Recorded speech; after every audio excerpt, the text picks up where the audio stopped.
fokus dari materi di AKM di pertemuan kedua setelah UTS ini adalah pengakuan pendapatan untuk transaksi-transaksi yang khusus gitu ya, spesial. Nah, kalau di pertemuan pertama kita sudah bahas bagaimana 5 langkah pengakuan pendapatan ya. Pendapatan yang normal aja. Kita mulai dari identifikasi kontrak, identifikasi separate performance obligation, terus tentukan harga transaksi, alokasi harga transaksi, dan terakhir akumulasi pendapatan. Itu untuk pendapatan yang kasusnya tuh standar, standar. Secara umum memang seperti itu. Tapi di kasus-kasus tertentu stepnya tetap kayak gitu. Cuma pengakuan pendapatannya agak beda ntar. Nah, di praktik kemarin pertemuan pertama itu kita bahas pengakuan kontrak jangka panjang. Nah, di sini ini yang akan kita bahas. Kontrak aset dan kontrak liability.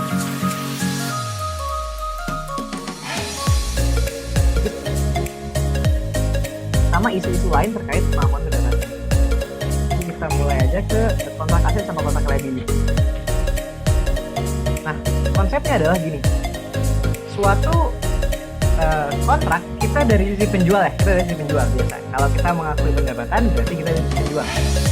Dari sisi penjual, saat saya telah selesai menyelesaikan performance obligation saya,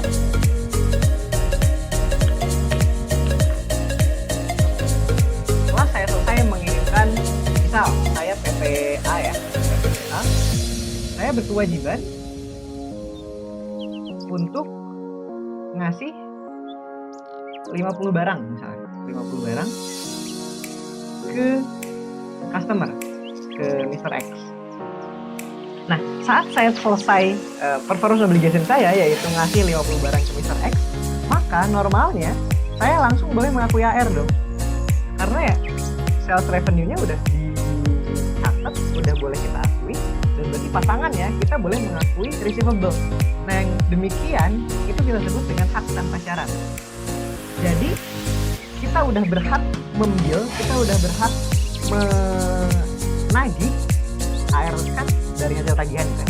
Nah, kita udah berhak menagih karena kita telah memenuhi kewajiban kita, karena kita telah menyelesaikan performance obligation kita.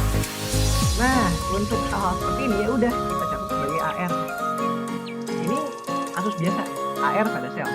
Kalau kayak gitu. Tapi ada beberapa kasus tertentu yang nagihnya itu ada beberapa syarat. Ini yang jadi permasalahan.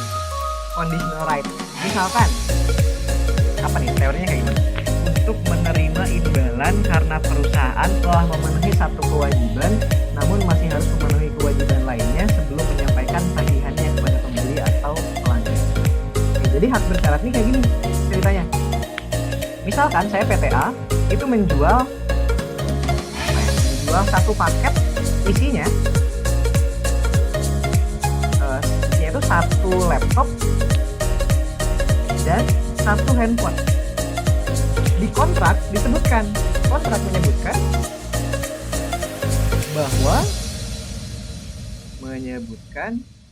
bahwa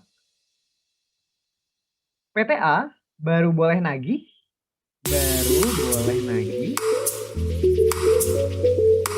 saat kedua barang telah dikirim. Nah, ceritanya kayak gini. Jadi di kontraknya tuh eksplisit disebutkan bahwa PTA baru boleh nagih saat kedua barang dikirim. Misalkan tanggal 30 Desember 2019 PTA itu baru ngirim laptopnya aja. Dia baru kirim laptop. Berarti performance obligation ya kan sebenarnya ada dua ya. Dia harus ngirim laptop sama ngirim HP. Nah, performance obligation-nya untuk ngirim laptop udah selesai. Normalnya saya sudah boleh mengakui AR. Normalnya kayak gitu. Saya sudah boleh menagih karena laptopnya dikirim. Tapi di kontrak dikatakan lain. Di kontrak dikatakan lain karena HP-nya sudah dikirim. Nah, kalau gitu berarti AR baru boleh dinagih saat itu dikirimkan. Yang jadi masalah adalah 31 Desember misalkan dikirim HP-nya baru 1. Masalahnya adalah di 31 Desember 2019 kita keuangan. Nah, namanya laporan keuangan itu merefleksikan kejadian yang sesungguhnya. Di tanggal 31 Desember sebenarnya sudah ada yang kita akui, pengiriman laptop sudah diselesaikan. Jadi kita nggak boleh aja mengakui akhir. Maka dari itu di tanggal 31 Desember ini itu hanya muncul saat ini ya. Kontrak akhir, kontrak lain itu hanya muncul saat laporan keuangan.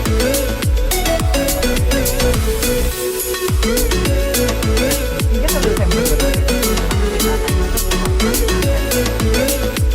Jadi kita boleh mengakui akun kripto, tapi sebenarnya di tanggal 3 Desember itu udah ada kewajiban yang sudah kita laksanakan. Maka kita catat akun tersebut pakai akun kontrak akhir. Pada 1 Januari 2019, PT PKN membuat suatu kontrak dengan tulisan produk A dan produk B. Jadi yang dikirimkan berupa harganya 1.000. Itu PT PKN. Adalah kontrak menjelaskan bahwa pembayaran produk A tidak akan dilakukan sampai produk B dikirimkan. Atau dengan kata lain, pembayaran dilakukan jika kedua produk dikirimkan. Jadi dalam kontrak menjelaskan bahwa pembayaran produk A tidak akan dilakukan sampai produk B dikirimkan. Harga produk A 30.000 dan seterusnya 70.000. Ceritanya produk A itu dikirimkan tanggal 1 Februari 2019 dan produk B dikirimkan tanggal 1 Maret 2020. Berarti kan tanggal 1 Februari ini kita sudah selesaikan, kita udah ngirim barang itu produk A, tapi kita belum boleh lagi. Maka tanggal 1 Februari kita katakan kontrak akhir pada LPG. Saat 1 Maret barulah kita akhir semuanya. AR itu kontrak aset yang kita buang 30.000 dan set revenue kita harus bayar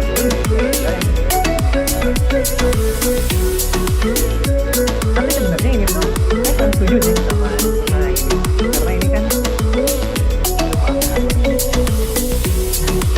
saya kurang setuju sama jawaban PT-nya karena sebenarnya kalau misalkan dia tidak membuat laporan keuangan, sebenarnya jurnal di 1 Februari nggak perlu dibuat, tapi langsung aja di 1 Maret. Jadi kalau menurut saya kayak gini, harusnya kalau menurut saya tambahin ya,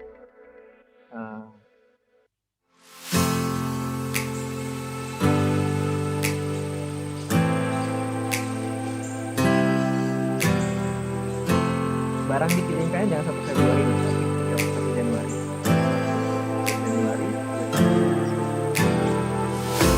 Kalau misalkan PPA, PPKN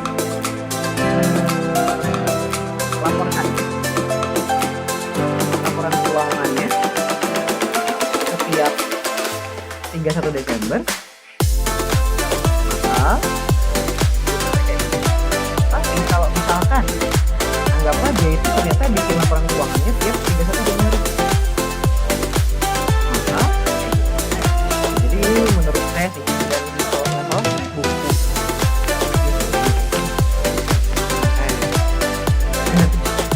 nah nanti jadi kalau misalkan ini saya ganti ya, dia ngasih dua produk A sama produk B, 30.000 produk 70.000, dikirimkannya tanggal 31 Januari.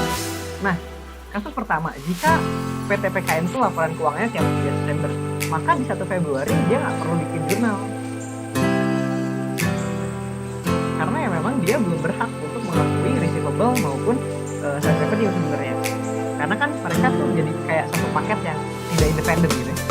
Nah, dia harusnya baru boleh ngejurnal tuh di 1 Maret berarti.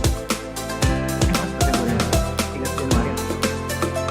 Di 1 Maret baru dia catat aja langsung full AR pada sel 1.000. Nah gitu ceritanya kalau misalkan dia tuh. Tapi anggaplah dia bikin laporan keuangan itu tiap 31 Januari dan dia baru ngirim kan ini 31 Januari ya. Jadi produk A itu sudah boleh dikirimkan, yang pengiriman produk A itu sudah boleh diakui baru, dan 3 Januari ini adalah jurnal pengakuan kontrak aset. Sel sebesar 30.000.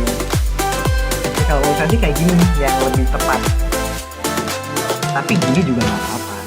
yang tadi juga, ini juga nggak apa-apa. Tapi menurut saya akun kontrak aset dan kontrak liability ini hanya muncul saat kita adjust, saat kita buat laporan keuangan. Tapi di saat pembuatan laporan keuangan tersebut,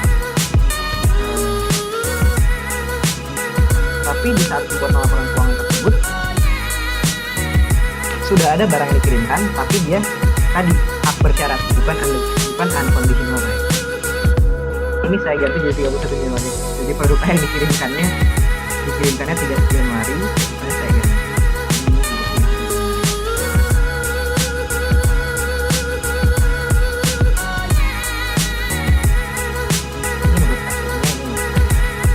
Silahkan teman-teman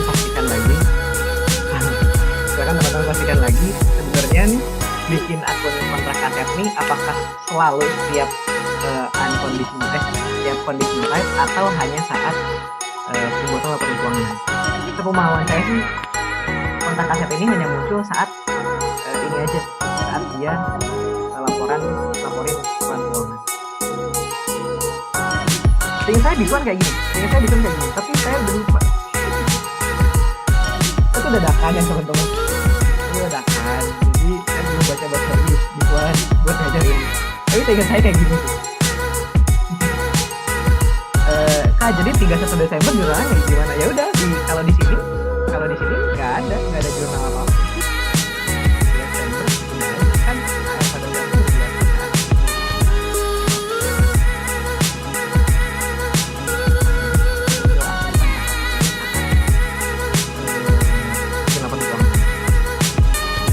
tapi ini juga boleh, nggak ada masalah.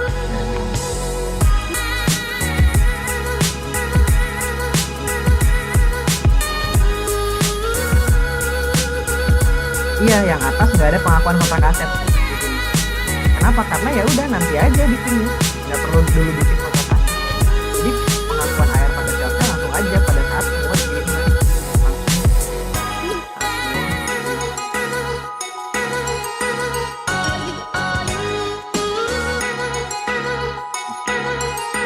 Tapi dua-duanya betul. Nah, kalau kontrak liability ini konsepnya udah teman-teman unearn.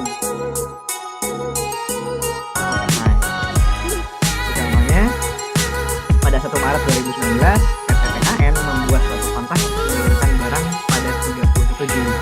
PT PKN telah menerima pembayaran atas produk tersebut secara full sebesar 10.000 pada 15 April 2019. Berarti 15 April ya kita catat cash pada unearn. Udah, ini kalau kontrak liability gini aja, answer sale.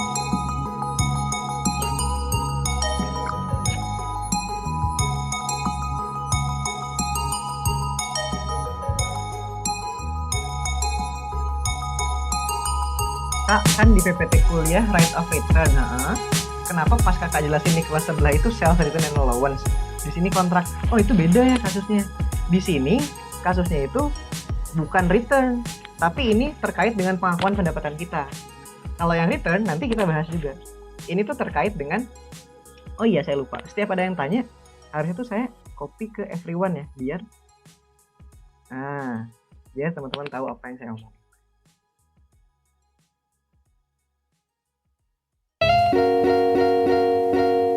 Jadi itu terkait dengan pengakuan pendapatan aja, ini nggak ada kaitannya sama return.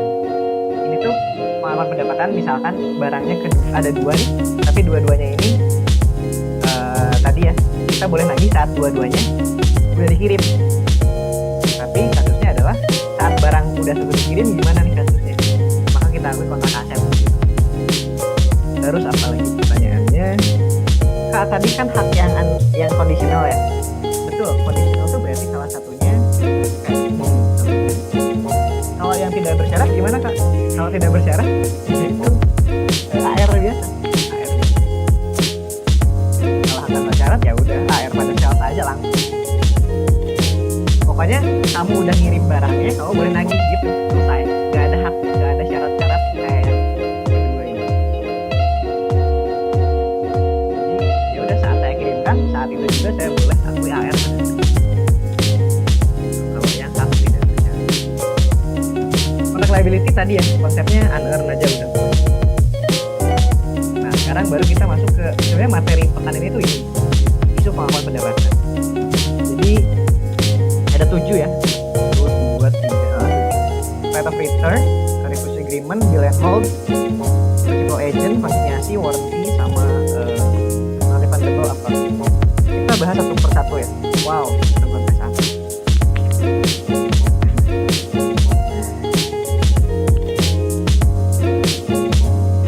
Kak, aku CLGS 3.500 di kota liability dan gimana?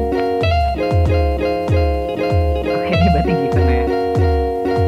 Anggaplah berarti cost-nya 7.500. Konsepnya unearn aja lah, cash pada unearn sales, berarti nanti saat barangnya dikirimkan, ya baru kita catat unearn pada revenue. Dan kalau dia perpetual, jangan lupa COGS pada contoh ini given. Oke, kita lanjut ke right of return ya, langsung aja kita lihat contohnya. Nah ini. Jadi ceritanya gini, si penjual itu kadang ngasih hak untuk meretur barang yang tidak terjual. Contoh kayak gini, pada 12 Desember 2020, ini juga saya tadi sempat baca sedikit ya. Caranya hasilnya sama, tapi caranya beda. Menurut saya ini mungkin ini aja sih ya, dua-duanya diperbolehkan gitu. Tapi menurut saya enakan punya saya ya, karena saya kerjanya kayak gitu. Nih ya, kita coba lihat ya. Pada 12 Desember 2020, CV Kontemporer menjual 100 kamera seharga $100 secara cash kepada PT Mekarsari. Oke, berarti kita kontemporer ya. Kita sebagai penjual, kita mau mengakui pendapatan, oke? Iya, ini sesuai PPT kuliah ya. Emang, itu di buku praktik sih, di PPT-nya Pak Lutfi. Saya juga ngajar pakai PPT ini kok. Tapi jawabannya tuh ada yang beda sama yang PPT Pak Lutfi. Kita lihat. Apa mungkin beda versi ya? Saya ambil PPT sama. Ini sama aja. Angkanya sama, ujung-ujungnya sama. Oke, lanjut. CV Kontemporer menjual 100 kamera seharga $100 secara cash kepada PT Mekarsari. Kita adalah CV Kontemporer. CV Kontemporer memberikan hak kepada PT Mekarsari untuk mengembalikan kamera yang tidak digunakan dalam jangka waktu 45 hari sejak pembelian. Oke, jadi kalau misalkan ada yang tidak digunakan, maka kamu boleh return selama 45 hari. HPP-nya 60. Atas transaksi tersebut, nih CV Kontemporer, kita sebagai penjual memperkirakan bahwa 3 produk akan dikembalikan. Jadi ini adalah estimasi perusahaan, estimasi CV Kontemporer. Maksudnya adalah ini berdasarkan pengalaman dan judgement profesional. Dia itu memperkirakan bahwa 3 produk akan dikembalikan. Ini asumsi. Biaya untuk memulihkan produk tidak material. Jadi saat dia return itu ongkir pas returnnya dianggap nggak ada. Dan produk yang dikembalikan diharapkan dapat dijual kembali dengan untung.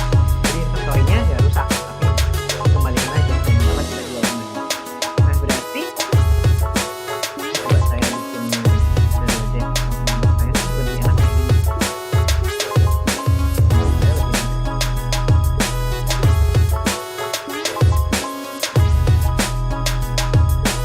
Jadi ceritanya apa? Ya, jadi harganya $100, HPP-nya $60, dia jual 100 kamera tanggal 12 Desember, boleh dikembaliin 45 hari dan 30 akan dikembalikan. Saya catat dulu ya. Harga jualnya $100, berapa unit? 1 unit. HPP-nya $60, terus dijualnya 12 Desember 2020. Terus 45 hari pengembalian, dan estimasi ada 3 produk yang dikembalikan. Oke, jadi lagi-lagi ya, dua-duanya benar. Silakan teman-teman lebih nyaman pakai yang mana. Pertama, saat penjualan ini kan unconditional right berarti ya tadi ya. maksudnya apa ya, di kontrak tidak disebutkan kapan kita boleh nyatet AR, kapan kita boleh nagih, tidak disebutkan.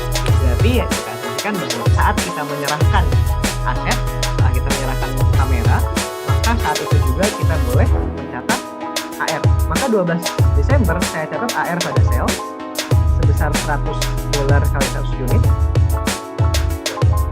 Jangan lupa saya catat COGS pada inventory sebesar tadi harganya 6.600.000.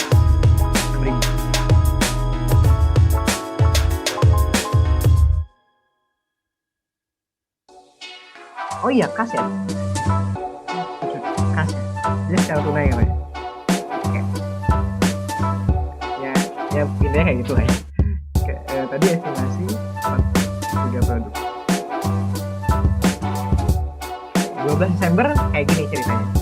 Kita sudah mencatat cash pada sales, COGS pada inventory.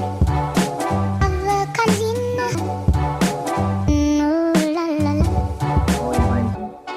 Saya pindahin dulu infonya ya.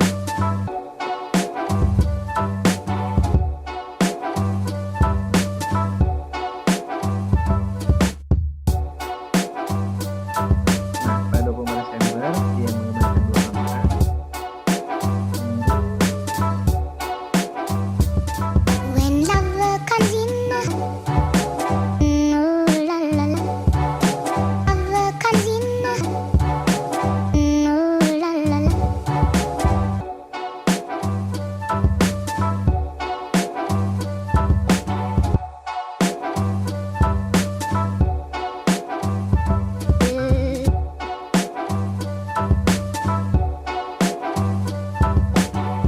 Nggak nyatet refund liability-nya kak.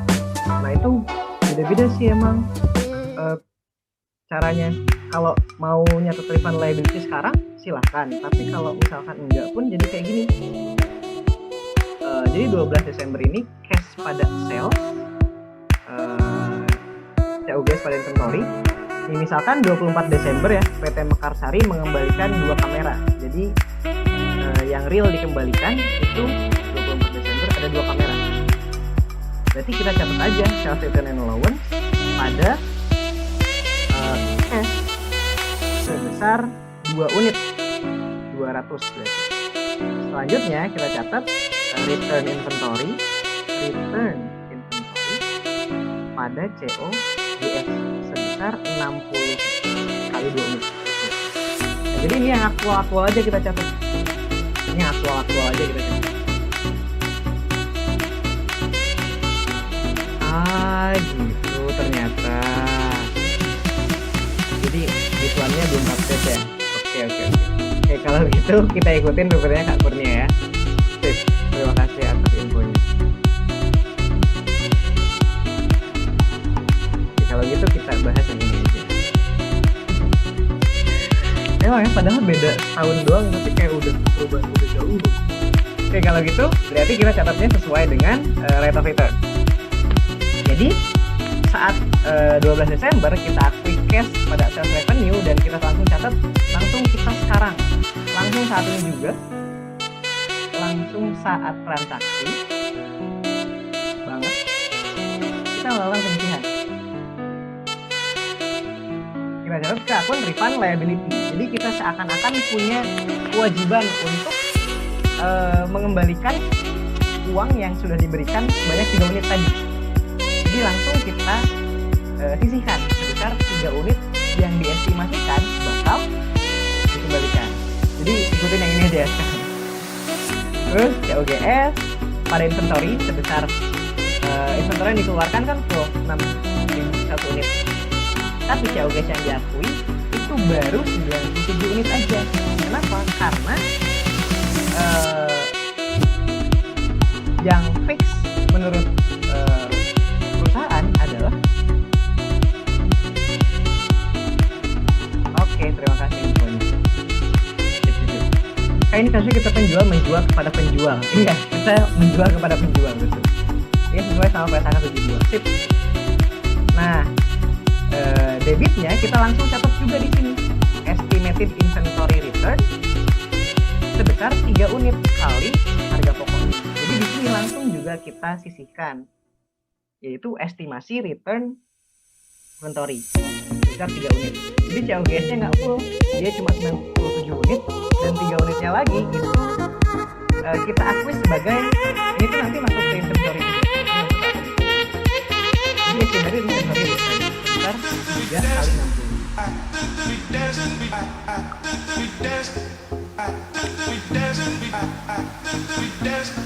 Selanjutnya, misalkan 28 Desember ada pengembalian aktual sebesar 2 kamera, maka kita catat refund liability pada terserah ya, ini mau cash, mau AP, monggo.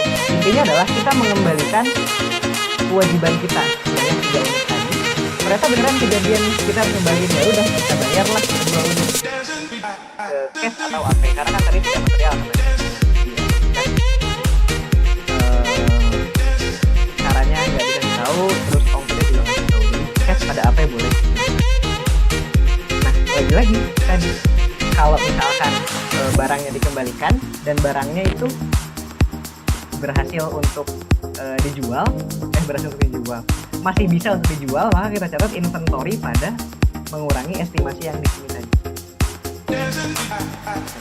Atau mau dipisah juga nggak apa-apa, biar kelihatan gitu kan, takutnya kalau inventory yang udah diretur itu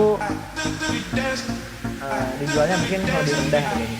Akunnya mau dipisah ke return inventory juga bebas sih, silakan. Kalau misalnya nggak bisa dijual lagi gimana? Kita akui sebagai loss, ya inventory kita kembaliin, inventory tetap kita kembaliin, tapi inventory ini kan nggak bisa dijual, berarti kita akui loss atau ke COGS. Jadi ini bisa ke COGS atau loss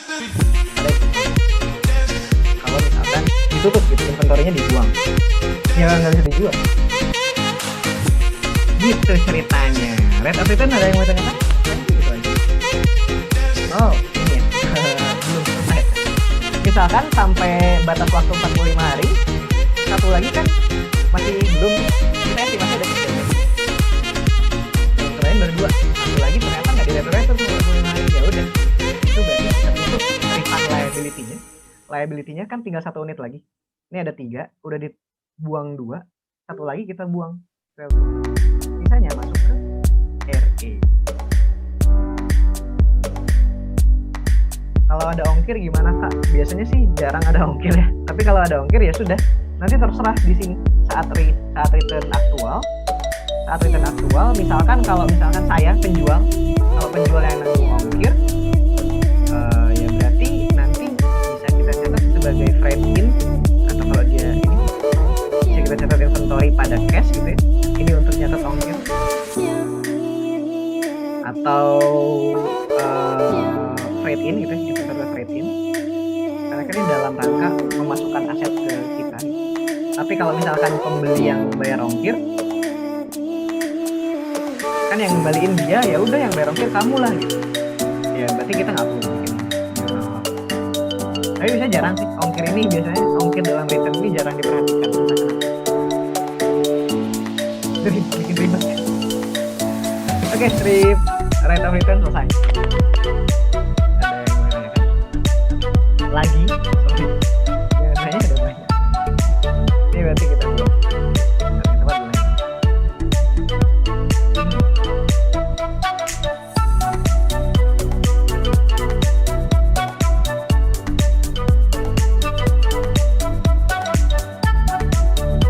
Kalau nggak ada, kita lanjut ke kasus berikutnya. Kalau ada, sebentar.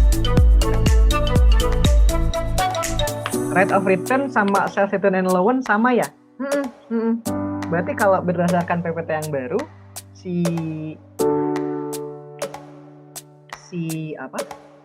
berdasarkan PPT yang baru,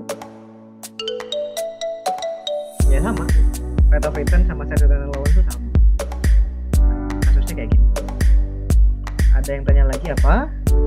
Kenapa yang cuma 1/100 yang diakui kalau nggak dikembaliin? Ini kan kasusnya kayak gini ceritanya. Kita kan estimasi di awal 3 unit ya yang dikembaliin. Ternyata kenapa nggak WB? Kan 3 unit yang kita estimasi di awal bakal dikembaliin. Ternyata yang sudah dikembalikan real di tanggal 24 Desember itu 2 unit. Makanya yang belum ter-return berarti tinggal 1 unit aja. Kalau misalkan nih, saya tambahin lagi. Kalau misalkan di 24 Desember 2020 nggak ada return sama sekali, nggak ada return. Jadi di sini nggak ada return. Maka di tanggal 14 Januari ini berarti kan yang belum di return itu 3 lagi ya. Jadi ya udah kita catat aja langsung, kita tutup refund liability-nya pada RA dan sebesar 3 unit.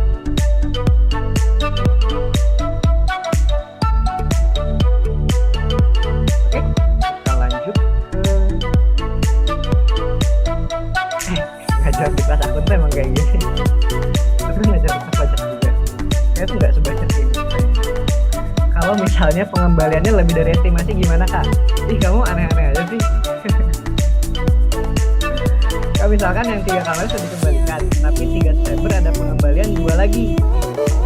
Itu gimana jurnalnya kak?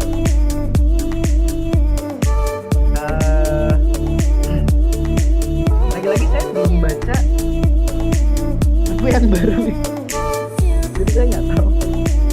Tapi kalau misalkan estimasinya udah selesai dan dia nambah, mungkin kita langsung catat biasa aja, self return and allowance aja. Misalkan lebih nih, lebih udah dikembalin 3, karena dia kembaliin lagi, ya kita mungkin catat kayak biasa aja, SRA pada AR.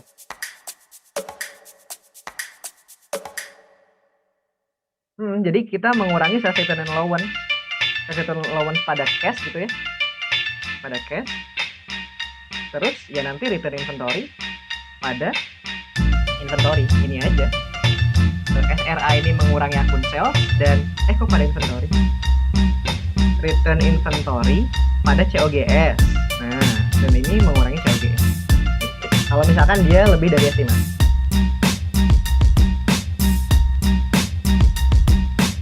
Oh, di buku nggak ada yang baru ya?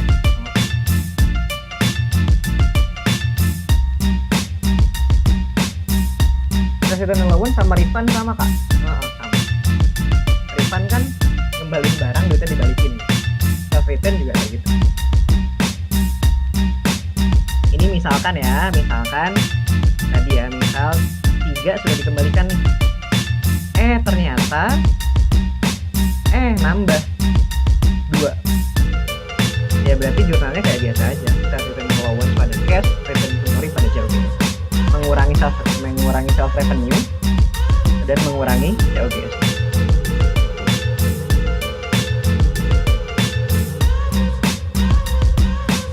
Oke, kita lanjut ya. Berarti saya nggak cek PPT yang terbaru. Terima kasih loh. Lagi sebelum saya mengajar, saya baca PPT dulu deh.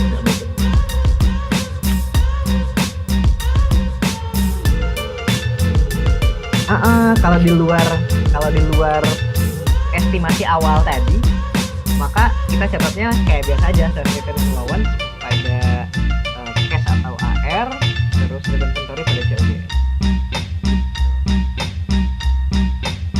Return nanti mengurangi inventory ya secara otomatis, betul. Return nambah inventory maksudnya mungkin, karena kan saya udah jual.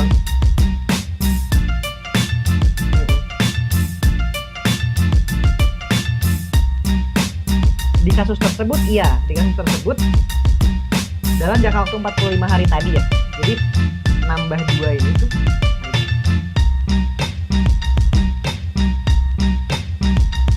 di kasus yang ini tuh nambah 2 lagi tuh masih dalam jangka waktu 45 hari, karena kontraknya memang seperti itu.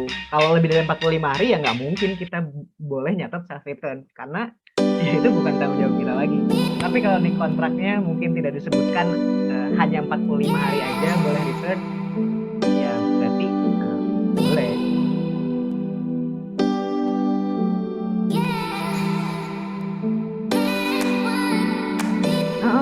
Biasanya tuh ini tuh pakai akun allowance for self return and allowance, tapi ternyata udah diganti. Jadi mungkin saya nanti harus koreksi pekan depan ke teman-teman yang AKM dan kawan-kawan, karena saya ngajarin pakai akun allowance for self return and allowance, tapi ternyata pakai refund liability ya.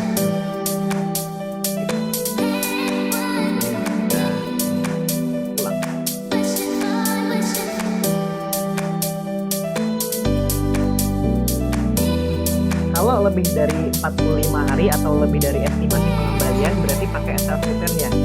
Di kasus tersebut kalau lebih dari estimasi pakai self return, tapi kalau lebih dari 45 hari ya kita nggak nerima return di kasus tersebut. Nah di perjanjiannya kamu boleh return cuma 45 hari. Jadi akun allowance proses return and allowance udah nggak dipakai ya. Saya pastiin lagi deh akun allowance for SRA itu jadi masih dipakai atau enggak. Nanti saya pastiin. Ini ribet banget ya. Untungnya materi hari ini tuh sedikit, nggak ada masalah ya kita panjang lagi. Lanjut ke kasus yang kedua yaitu repurchase agreement. Jadi kasusnya kayak gini. Repurchase agreement itu adalah perjanjian jual beli di mana penjual berhak atau wajib membeli kembali barang yang telah dijual kepada pelanggan dengan harga dan jangka waktu yang telah disepakati. Jadi ceritanya saya PPA jual mesin ke PT B, tapi 2 tahun kemudian saya wajib membeli kembali mesin tersebut dari PT B. Tapi mungkin realnya ada yang bisa kurang tahu. Nah, jika harga beli kembali yang disepakati lebih besar dari harga jual awal, maka transaksi tersebut merupakan transaksi pembiayaan. Jadi kalau hasil kalau harga repurchase-nya itu lebih besar daripada harga di awal, maka sebenarnya itu konsepnya bukan jual beli, tapi pembiayaan, repurchase agreement itu. Pasti ada yang tanya, kalau harganya lebih kecil gimana kak? Lagi-lagi di PPT dan di buku nggak disebutin. Tapi berdasarkan apa ya? Penelusuran, penelitian. Misalkan kita kira-kira aja gitu. Kalau misalkan dia transaksinya normal, ya sudah berarti itu kan sebagai penjualan biasa aja. Nanti kita jual air pada jauh aja. Nanti saat belinya ya kita tetap equipment pada jauh.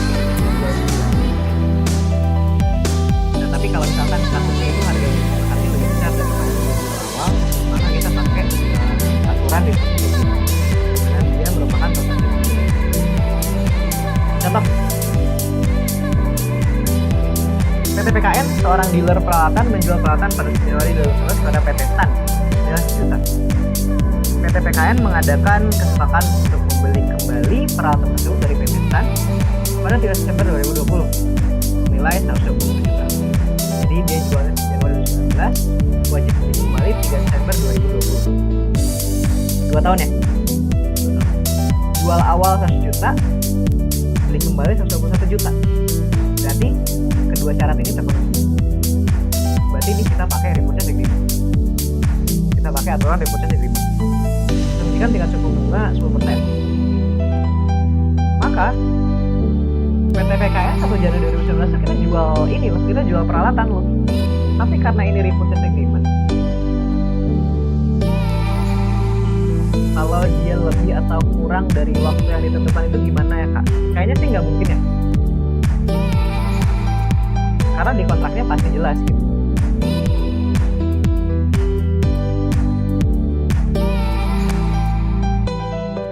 Oke lanjut.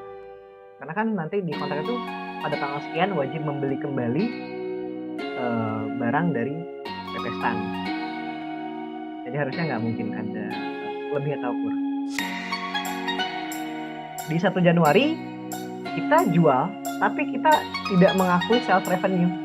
Karena tadi ini transaksi ini akan kita sebut seperti transaksi pembiayaan. Ini financing. Kita catat, kita nerima uang tuh seakan-akan kita minjem uang dari PT Stan gitu. Bukan jual barang. Jadi kita akui sebagai liability to PT Stan. Dia masuk kemana? Karena dia 2 tahun jadi masuk ke NCL. Tapi dibagi-bagi. Di contoh repurchase agreement yang nyatat depresiasi peralatannya siapa? Kira-kira siapa? Sekarang asetnya, peralatannya masih di buku siapa? Bukunya masih di buku penjual. Karena di buku penjual asetnya nggak dibuang, equipmentnya nggak dibuang. Baik di equipment maupun inventory-nya nggak dibuang. Jadi ini nyatetnya nyatat depresiasi si penjual. Tapi lagi-lagi yang dijual adalah peralatan memang. Tapi peralatan di sini itu dipakai atau buat inventory gitu teman-teman. Jadi kalau inventory tuh nggak ada depresiasi sih sebenarnya. Tapi kalaupun ada depresiasi tetap peralatan ini tidak keluar dari pembukuan. Jadi kalaupun ada depresiasi maka yang mendepresiasikan misalkan peralatan ini memang bukan inventory-nya gitu ya, tapi memang peralatan dia yang dijual. Maka ya udah yang mencatat depresiasinya adalah PT PKN. Iya, nah itu mungkinnya kayak jaminan. Di peralatannya kayak jaminan. Tapi jaminannya dikasihin. Kalau jaminan kan biasanya masih kita pegang cuma nanti kayak sertifikatnya aja. Tapi kalau ini memang sama barang-barang. Jadi kita akui sebagai liability to PT Stan. Ini masuk NCL. Karena 2 tahun tadi apa ya? Ada yang tanya kalau di sini kan tiap 31 Desember di jurnal. Cara cepat misal buat berapa tahun tuh gimana Kak? Ini bikin tabel amortisasi aja sih kayaknya.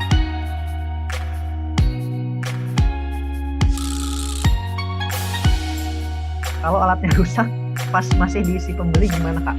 Ada pencatatan nggak di si penjual? Harusnya tetap ada ya. Mungkin nanti terserah lah gimana. Liability-nya tetap kita tutup di akhir. Tetap kita tutup sebesar tapi mungkin cash yang kita bayarkan nggak full 121.000. Tapi mungkin kita akuinya cuma berapa gitu cash yang kita berikan. Sisanya kita akui sebagai apa misalnya. Kasusnya belum pernah ada. Tapi konsepnya kayak gitu. Betul, barangnya tuh tetap diserahin karena ini emang ceritanya emang dia jual. Barangnya diserahkan kepada PT Stan. Tapi pencatatannya masih. Tapi PT PKN tidak membuang aset. Enggak, barangnya harus diserahkan karena memang ini repurchase agreement. Harus diserahkan karena ini bukan jaminan. Seperti jaminan tapi bukan jaminan. Barangnya harus diserahkan karena ini memang terkait dengan penjualan. Jadi pembeli memang akan menggunakan barang.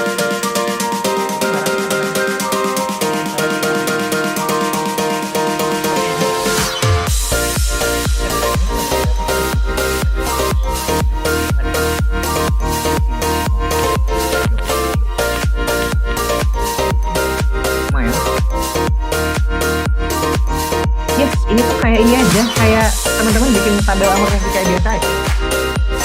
3 Desember kita amortisasi 10% kalikan dengan carrying amount.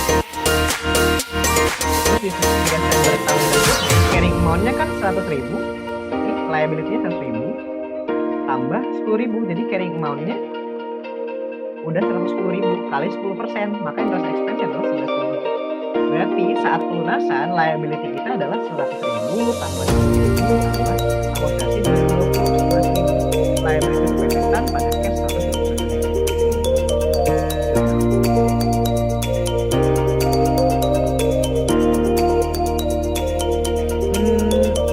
Nggak gitu juga sih ya konsepnya. Jadi pembeli tetap bisa pakai barangnya, tetap boleh menggunakan. Kalau misalkan setelah 2 tahun utang gitu barangnya, iya sudah itu nggak jadi masalah. Memang perjanjian keuangan adalah PKN. Mau barangnya usang kan harusnya memang 2 tahun dipakai terus usang harga turun. Ya udah, tapi memang di agreementnya seperti itu. Ya udah, agreementnya kayak gitu.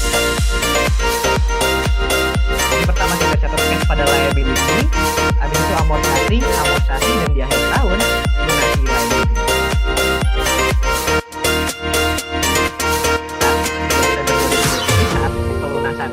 Ini juga disertai dengan pengembalian aset.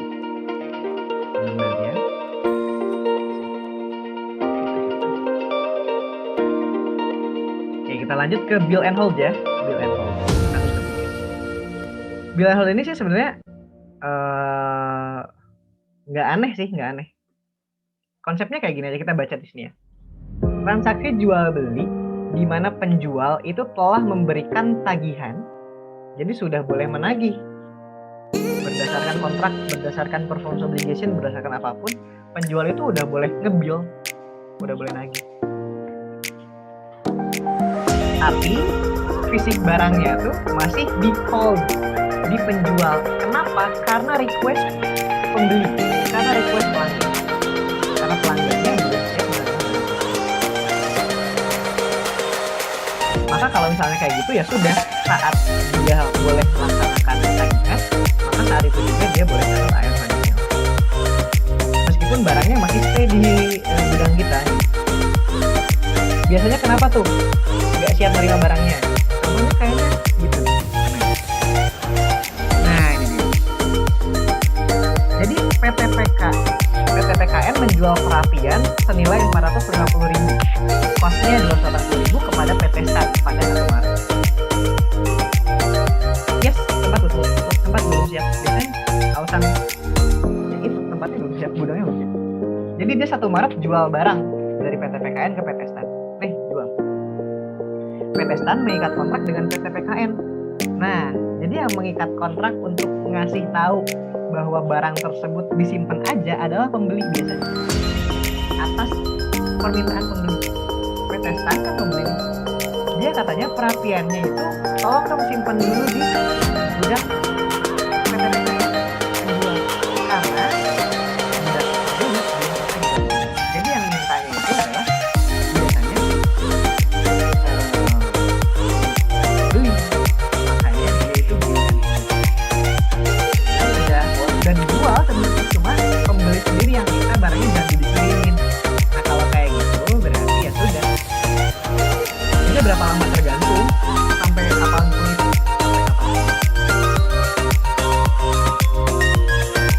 Maret. Jadi ya, saat penjualan, saat tanggal penjualan ya sudah boleh kita akui AR pada sales, sudah boleh kita akui kayak gitu. Yes, saat kirim bill, saat kita sudah boleh menagih atau saat kita sudah bill gitu ya, ini tinggal kirim kok barangnya. Ya saat itu juga kita sudah boleh mengakui AR pada sales. Atau sederhananya saat tanggal transaksi aja, nggak perlu nunggu barangnya sampai di gudang pembeli. Gitu. AR pada sales, COGS pada inventory. Gitu. Oh ada syaratnya ya, saya lupa. Ada syaratnya. Bill and hold ini bisa kita laksanakan. Pertama, alasan perjanjian ini harus substantif, nggak spekulatif, nggak iseng-isengan doang gitu ya. Jelas gitu alasannya. Tadi karena si pelanggan belum siap gudangnya. Produknya itu harus diidentifikasi secara terpisah milik pembeli. Jadi di gudang penjual itu dipisahin lah gitu. Ini tuh udah ada yang beli. Kondisi produk saat ini harus siap secara fisik untuk dikirim ke pembeli. Kalau misalkan sewaktu-waktu tiba-tiba pembeli minta dikirimkan, barang tersebut harus siap dikirimkan. Dan syarat terakhir adalah penjual tidak memiliki wewenang untuk menggunakan produk atau menjual ke pihak lain. Jadi barang tadi nggak boleh dijual ke pihak lain karena itu udah miliknya si PT Stan. Nah, kalau terpenuhi maka saat 1 Maret sudah boleh diakui AR pada sales. Jadi nggak saat kontrak juga sih, saat penjualan lebih tepatnya, saat performance obligation-nya selesai.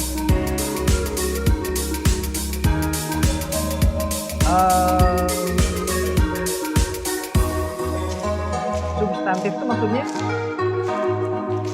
nggak spekulatif, nggak asal, nggak iseng-iseng.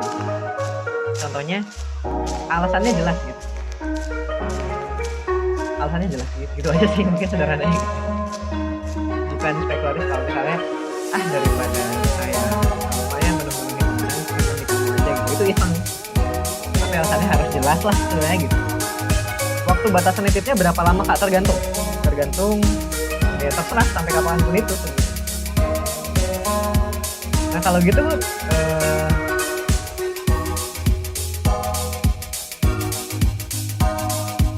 kalau ada ongkir dan FOB destination kan penjual yang bayar, itu di jurnal waktu ngirimnya. Nah, untuk kasus FOB destination harusnya kan kita ngakuin sales itu saat perapian ini sampai di gudang PT Stan ya. Tapi karena ini ada bill and hold tadi, maka belum sampai ke gudang PT Stan pun sudah boleh kita akui sebagai sales revenue. Itu makanya spesialnya bill and hold ini. Produk diidentifikasi secara terpisah milik pembeli kayak mana maksudnya Kak? Di gudang penjual itu dipisahin gitu, dia nggak ditampilin buat dijual ke pelanggan lain gitu maksudnya. Dia tuh diidentifikasi dia tuh miliknya PT si PT Stan, jadi nggak dipajangin lah gitu, nggak dipajangin di etalase gitu. Maksudnya sih gitu aja, simpel aja sih sebenarnya.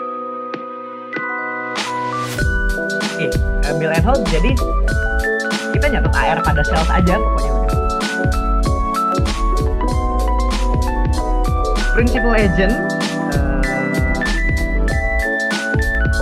saat buat kontrak nggak ada jurnal, betul. Saat buat kontrak saja tidak ada jurnal. Nah, FOB destination jurnal ongkirnya kapan? Kira-kira teman-teman bayar ongkir tuh ke siapa? Ke kurir dong, ke kurir. Kapan bayar ke kurir? Saat dikirim, ya jadi kayaknya bikin jurnalnya saat bayar ke kurir aja. Kita catat delivery expense pada cash. Saat kita membayar uang ongkos kirim ke kurir, saat bayar ke kurir, apapun kapanpun itu. Nggak ada sih di slide, nggak ada soal ongkir-ongkir. Oke, sama-sama. Oke, jadi mungkin masih ada yang bingung gini ya. Saat penandatangan kontrak itu selalu no entry. Kenapa? Kecuali gitu ya, saat kontrak itu pasti no entry. Kenapa? Karena jurnal itu baru dibuat saat salah satu pihak melaksanakan kewajibannya.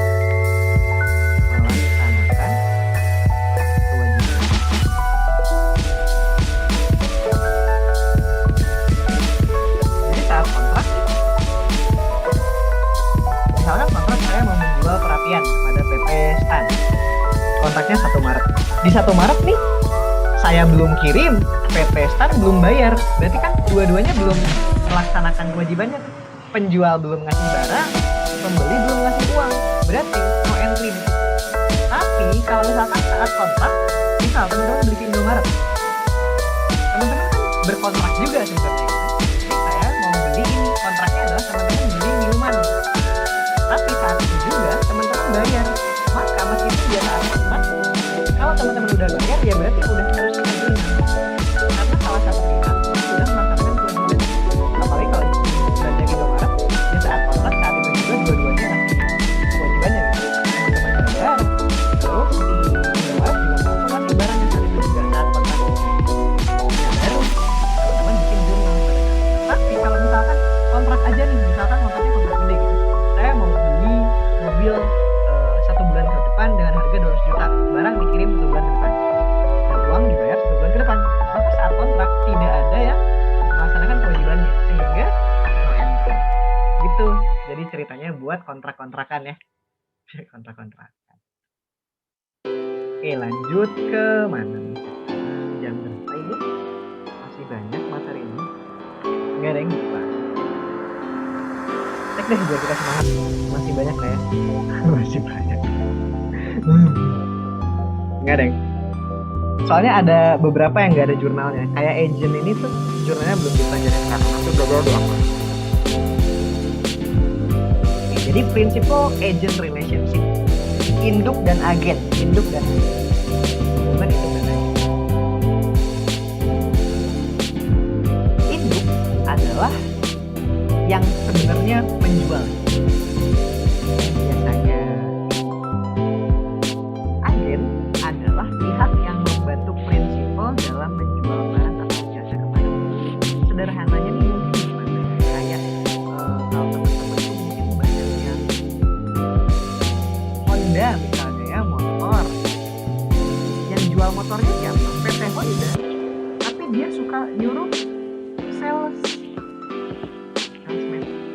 keliling-keliling gitu ya, nawarin brosur-brosur.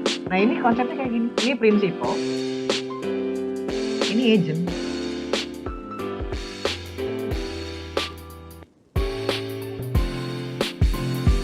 Reseller tuh kayak gimana ya? Nggak tahu. Reseller tuh dia jual lagi ya. Kalau jual lagi berarti jual jasa. Oh iya. Ya mungkin gitu ya reseller ya. Nah, kayak pabrik sama grosir. Kalau pabrik sama grosir itu lebih ke konsinyasi. Ntar kita lihat bedanya principal agent sama konsinyasi. Mungkin sederhananya kayak gini. Kalau misalkan PT Honda itu yang jual barangnya, salesman ini yang nawar-nawarin aja, yang keliling-keliling ke perumahan-perumahan gitu ya. Ini adalah principal agent relationship. Penyedia. Nah, salesman itu tugasnya dia cuma nawar-nawarin gitu. Jadi meskipun nanti nih misalnya saat si pembeli itu beli, misalkan beli nih, ada pembeli itu belinya bukan ke salesman tapi langsung ke PT Honda, sehingga sales revenue-nya itu milik PT Honda. Kalau misalkan tadi pembeli ini karena si salesman, maka PT Honda kasih komisi. Jadi yang diakui oleh salesman itu revenue-nya dari komisi dari masalah PT Honda yang diakui oleh salesman. Jadi salesman mengakui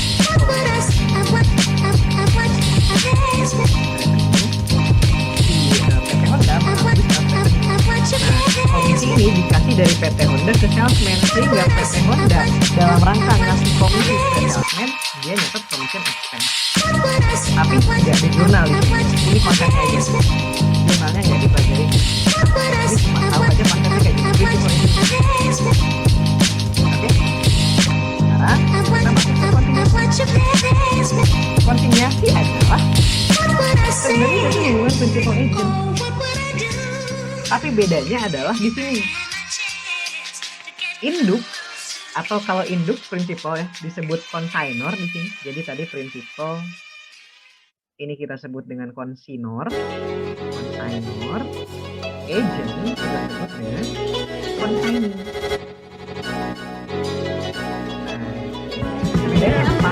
Kalau di principal sama agent nggak ada inventory yang dikasih. Teman-teman pernah lihat sales Honda bawa motor Honda? Enggak kan ya? Nah, agent itu biasanya tugasnya cuma kayak gini, dia cuma nawar-nawarin. Kalaupun ada inventory yang diberikan, dia tuh cuma sampel. Misalkan misalnya perusahaan beras, agent itu nggak akan dikirim beras oleh principal. Dia paling kasih itu aja dia paling kasih sampel aja nih. Tapi kalau konsinyasi konsepnya principal agent, tapi bedanya adalah ada perpindahan inventory di sini. Kalau konsinyasi ada perpindahan inventory, consignor ngasih inventory ke agent, ngasih inventory ke consignor. Ini consignor kamu jualin barang saya, ini barangnya. Maka dari itu kalau konsinyasi, si consignor ini harus punya gudang, harus punya toko sendiri. Ini konsepnya kayak tadi pabrik dan grosir. Tapi biasanya pabrik dan grosir beli sih ya, bukan nitipin. Ini lebih ke pasar. Ya udah nitip aja deh. PT A menjual, nitipin barang ke PT B. Ini tolong jualin. PT A nanti jual sendiri, PT B juga dia jualan juga. Konsinyasi sama principal agent relation. Nah yang dipakai jurnalnya adalah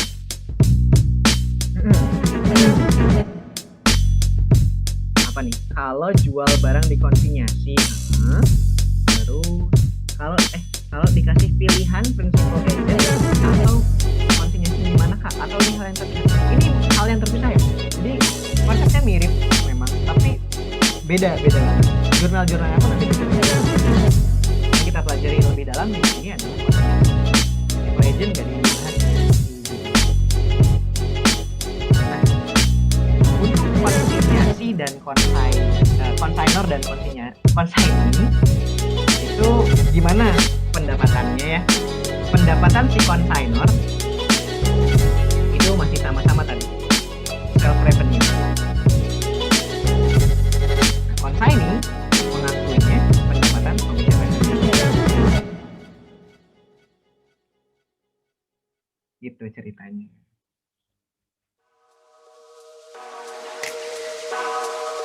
Sama kayak yang dipelajari di AKM 1. Saya nggak inget sih. Tapi kayaknya iya mungkin ya, pernah ya. Pernah ya. Nah, penting untuk diketahui bahwa dalam konsinyasi ini, lagi-lagi, hak kepemilikan inventory masih berada di tangan. Jadi, saat consignor ngasih inventory ke consignor yang dijual, maka consignee itu nggak mencatat inventory. Karena inventory-nya masih milik consignor. Jadi pencatatan inventory-nya tadi masih ada di bukunya consignor. Kayak tadi gitu ya.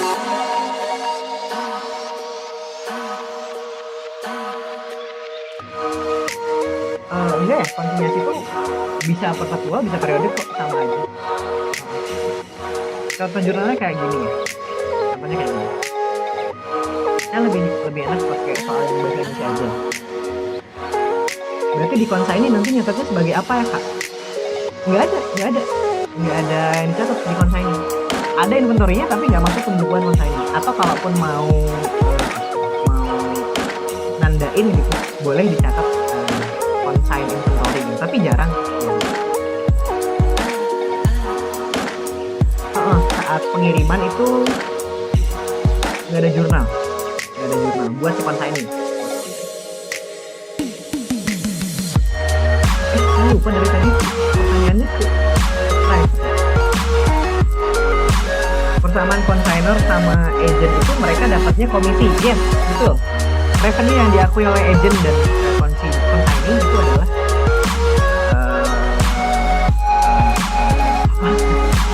bukan hasil penjualan, tapi dari commission revenue. Bedanya cuma kelakuan mereka aja, iya. Kelakuannya kalau agent nggak dikasih uang, itu nggak punya guna. Barang bisa di consignee, jurnalnya apa kak? Waktu barang terjual gimana? Kita lihat. Itu barang rusak memang jualnya di buku, tapi udah dekat mau 17-15. OMG, bagus banget. Habis konsinyasi selesai, nggak ada lagi jurnal. Tenang.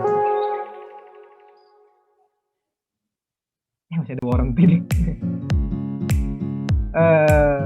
Oke, habis ini kita bahas itu dulu ya. Kita bahas yang LMS ya, LMS. Dusku.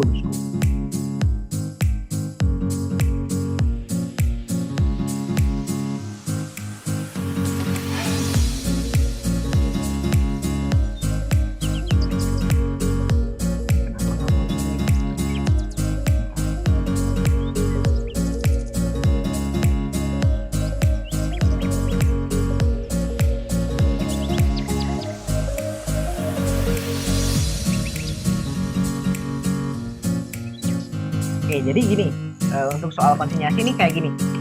Jadi masing-masing transaksinya kayak gini ceritanya. Contoh.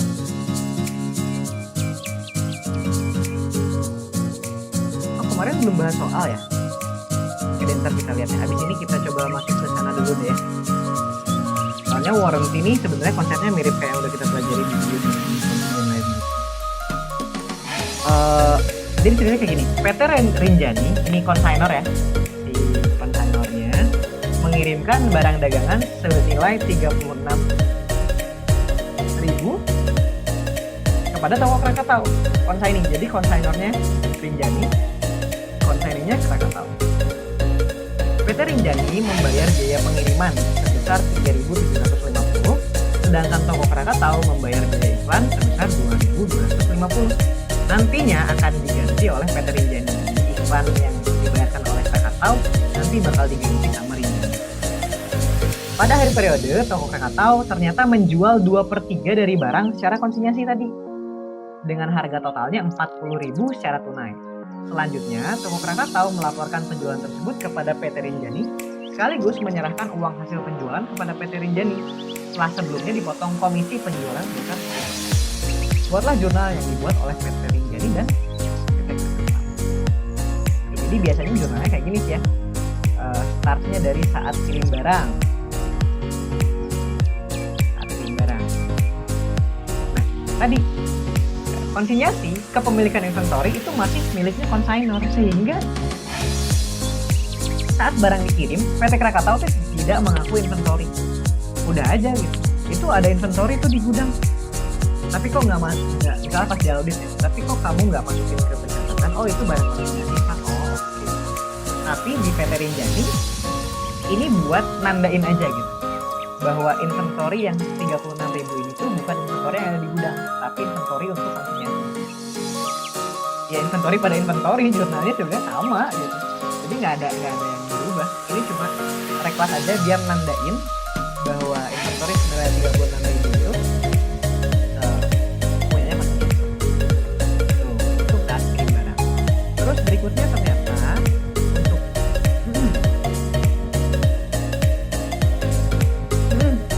harusnya tuh bayar, harus bilang dulu itu konsinyasi. Harus bilang dulu, mau iklan mau apapun bilang dulu. Kalau nggak bilang, nanti ada kemungkinan bahwa biaya iklan tadi nggak akan diganti. Ya boleh-boleh aja, tapi takutnya nanti nggak diganti sama konsainor. Nah, kalau yang bayar ongkir konsainor sama aja. Biasanya sih konsainor terus ya, tapi kalaupun misalkan yang bayar Krakatau konsainor, sama aja. Tapi nanti yang ngeluarin cash kan Krakatau nih. Yang ngeluarin cash kan Krakatau. Tapi freight in-nya tetap diakui oleh ini atau freight in tergantung kamu mau nyatetnya perpetual atau inventory atau freight in. Terus ceritanya pas bayar iklan nih, jadi konsepnya kayak gini kan, yang bayarnya di konsainor tapi nanti diganti.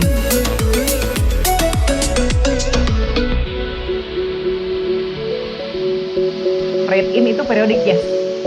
Freight in itu kalau dia catat periodik. Ini kan bayar ongkos masuk ya, bayar ongkos masuk.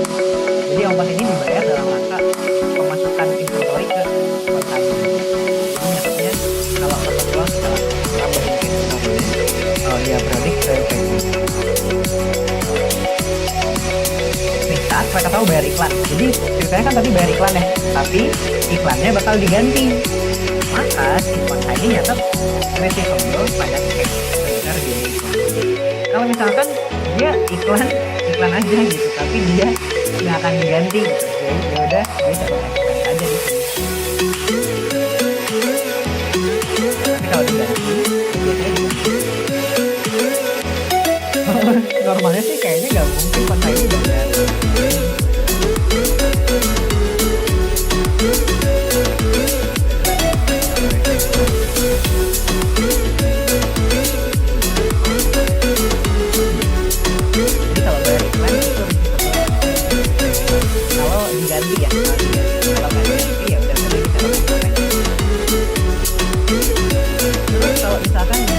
Menjual barang, katanya kan tadi dia berhasil menjual 2/3 dari barang tadi kan secara konsinyasi dengan harga 40.000 secara tunai. Dia berhasil jual barang secara konsinyasi, dia nerima cash dari customer langsung 40.000, tapi dia tidak mengakui sales revenue karena tugas dia itu bukan menjual barang, dia itu cuma tolong jual barang tapi barangnya dari dia. Maka uang 40.000 bukan hak atau revenue karena tahu makanya kita pakai akun payable atau payable Rinjani lah ya. Nah nanti biasanya di akhir tahun itu si konsainor bakal ngelaporin selama setahun misalkan kita ngapain aja sih. Nah kita lihat dari sisi konsainor dulu saat dia laporan misalkan 3 Desember nih, konsainor saya berhasil menjual 40.000, payable-nya kita buang. Nih saya kasih 40.000. Tapi payable-nya 40.000, tapi cash yang dia kasih ke konsainor enggak full 40.000. Kenapa? Karena pertama dipotong dari pembayaran itu tadi. Kamu kan tadi saya kan tadi ngalamin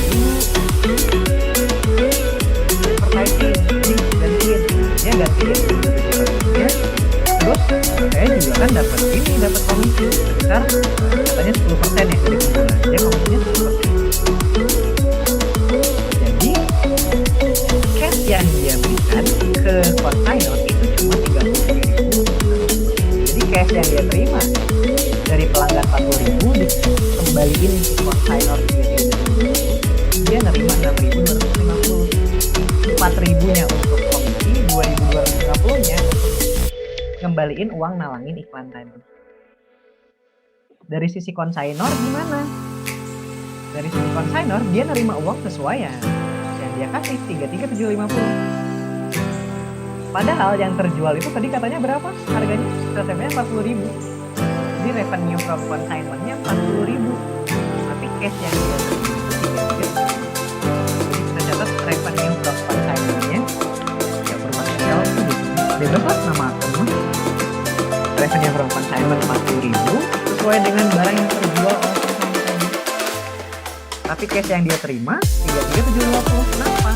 Dipotong advertising, dipotong komisi.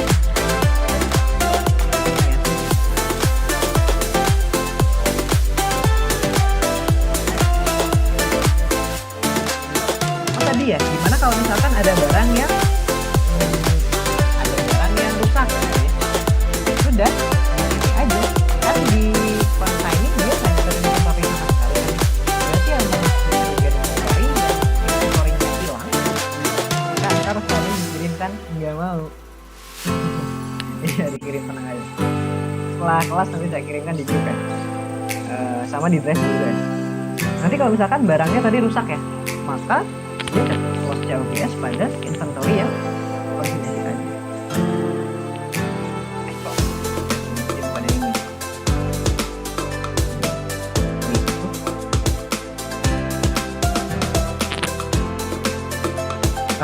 Kak, nilai komisi penjualan itu selalu dari persentase komisi dikali nilai penjualan ya?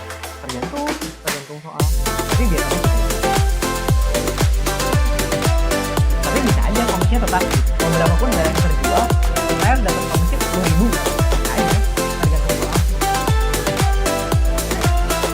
Nah, kalau itu COGS yang buat ini kerugian atas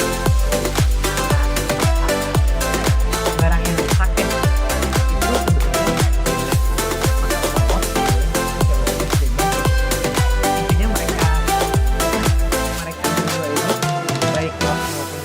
Kan sama-sama expense, sama-sama pengurang net income.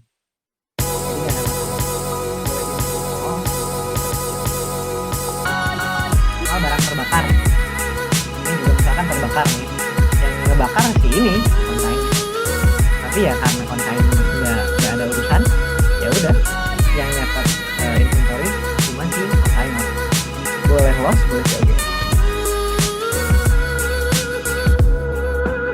Oke. Warranty dibaca aja, kita bahas ini aja. Kita bahas LMS ya. Warranty itu kurang soalnya. Kayaknya mana? Ya teman-teman, ini dikumpulinnya kapan? Soal latihan pertemuan 9-10 ini. Minggu, berarti setiap minggu ya? Oh udah dikumpul.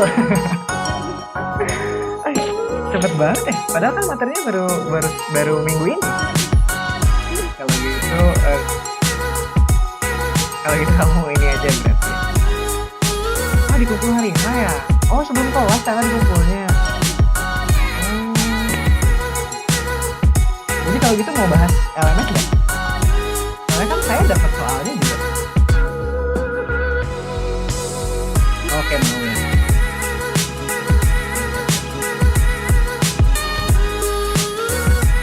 Nah ya, yang TM11 tuh udah rilis belum sih? Udah dibagi belum sih soalnya? Biasanya tuh dosen itu ngasih soal LMS tuh kapan? Belum ya? Berarti nggak bisa dong. Gimana sih? Oh H-1 minggu ya guys.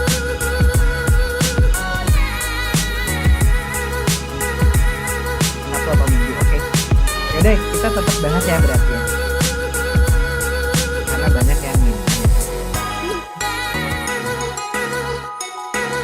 Start dari SI aja kali ya, karena benar salah ya. Oke lah. 11 gitu. Yang 11 tuh apa ya berarti ya?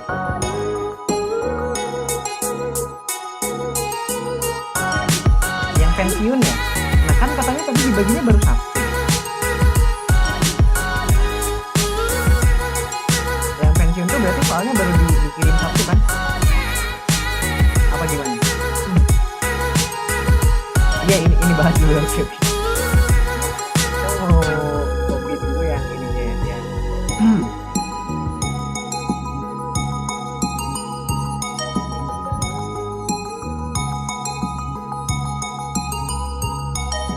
Tergantung dosen.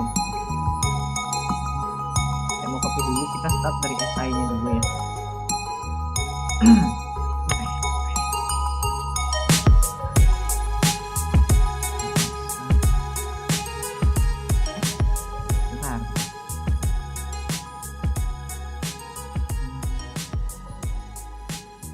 Kita cari dulu soalnya.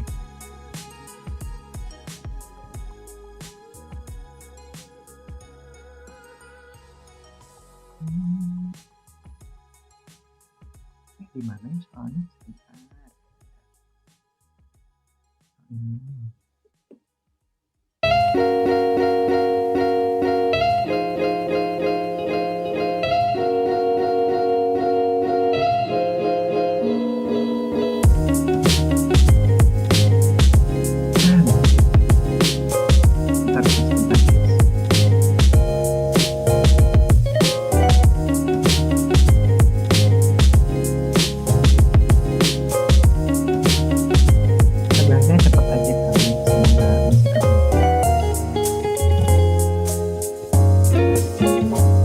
Atau enggak kalau kakak iseng-iseng ngerjain dan nanti kita nggak boleh share nggak? Hahaha. Iseng banget saya ngerjain soal teman-teman. Mintanya nggak ngertinya. Tapi kayaknya mungkin itu bakal tetap juga. Tapi gimana sih sesuai sama ini ya soalnya soal lemes ya. Itu udah kok kemarin saya dikasih sama Murni ini. Dikasih benar salahnya. Sekarang kita start dari ini aja, dari SI.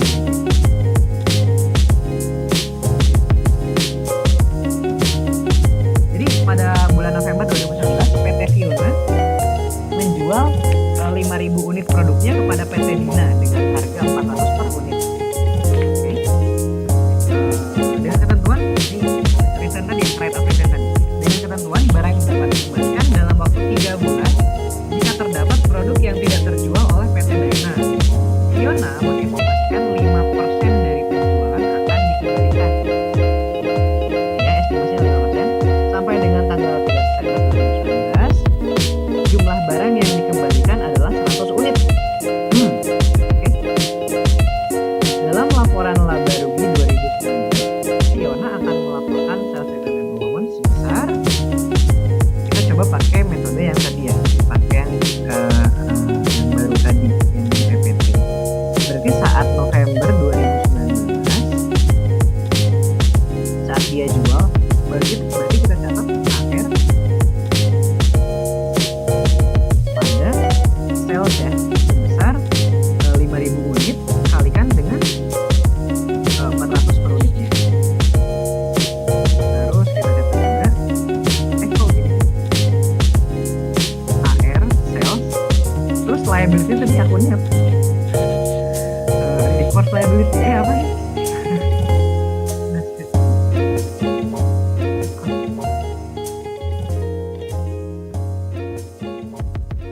Refund liability ya.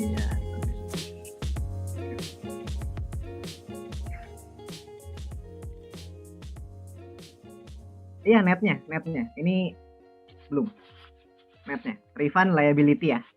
Refund liability-nya sebesar 5%. Jadi sama dengan 5% kalikan dengan nilai salesnya. Berarti AR-nya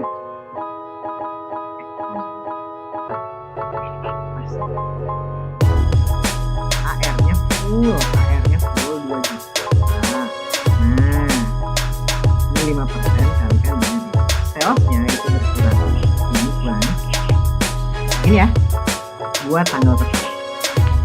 Refund liability.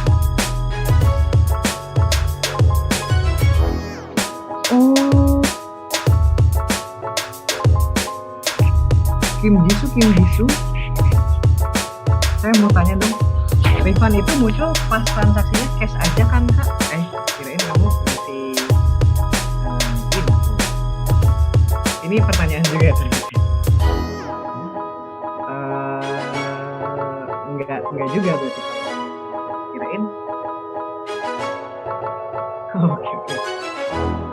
Enggak. Jadi refund itu boleh, mau AR juga. Cuma nanti refundnya berarti kalau cash-nya nggak dikasih ya berarti AR-nya berkurang. Langsung berkurang AR. Oke.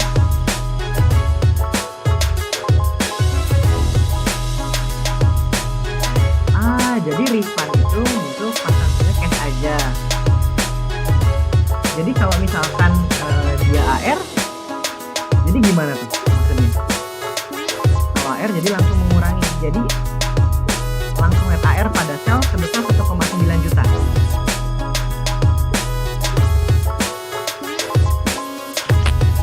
Oke, akhirnya kita mendapatkan pencerahan. Oke. Sip. Kalau gitu berarti lebih enak. Nah, ini baru saya lebih dapat gitu logiknya kalau dia langsung pakai net. Sip, terima kasih infonya teman-teman. Jadi 5.000 kali 400 kalikan dengan 95%. Gitu ya. Sabar, selesai. Terus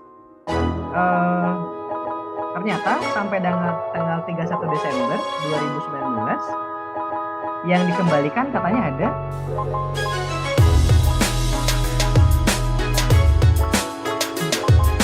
refundnya tadi. Berarti refund liability itu saya coba catat di sini. Refund liability itu dicatat saat transaksi cash. Gini, bener teman-teman, yang dosen teman-teman bilang kayak gini. Jadi kalau misalkan iya kak di PPT. Oh, jadi kalau misalkan pencatatannya kalau dia terjadinya AR, dia langsung catat AR pada sel netnya. Tapi kalau dia cash, maka dia nyatat cashnya full, tapi ada refund liability sebesar 5%. Gitu ya? Oke, terima kasih sekali. Oke, jadi gitu teman-teman. Jadi yang di PPT itu kan ada refund liability. Di soal ini kita lihat ya, dia tuh jualannya kredit apa cash. Fiona menjual 5.000 unit produksi kepada PT Dina dengan harga nggak ada ya, di soal nggak ada. Jadi kalau di soal nggak ada,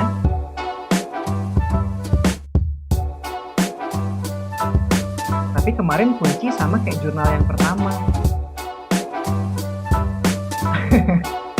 Jadi gimana ya?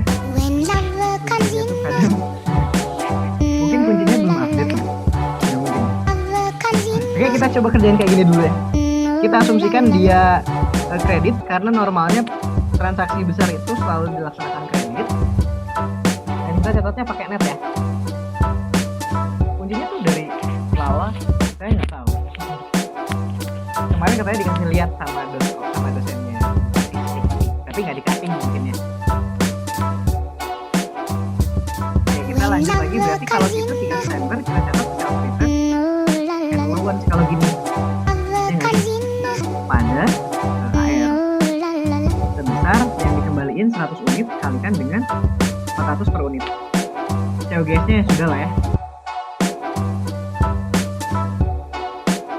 Oh, katanya dikasih lihat doang, nggak dikasih KJ-nya.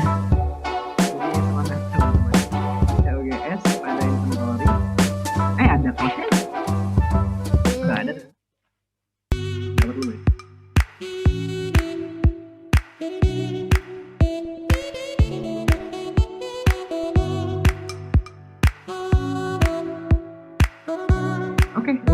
dicatat sales return-nya berarti 40.000 dong yang diakui. Pertanyaannya kan gitu ya. Dalam laporan laba rugi 2019, Fiona akan melaporkan sales allowance sebesar 40.000. Nah sekarang kan estimasinya tadi berapa? Kenapa nggak pakai COGS? Karena nggak ada di awal. Nah sekarang estimasinya tadi berapa? Estimasi awal itu kan sama dengan 5% ya. Sama dengan 5% kalikan dengan 2 juta. Estimasi awalnya 100.000. Sementara betul. Estimasi awal katanya 5% dari penjualan akan dikembalikan 5% dari 2 juta ya tadi.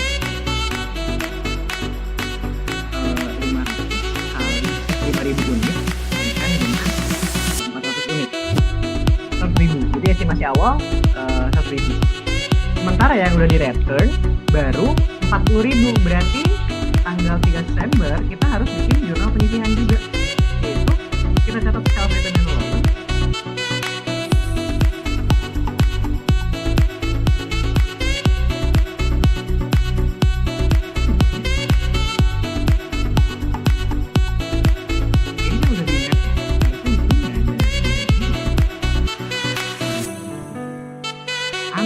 Aneh banget, sumpah aneh banget. ini karena maaf ya teman-teman, saya belum persiap ngerjain.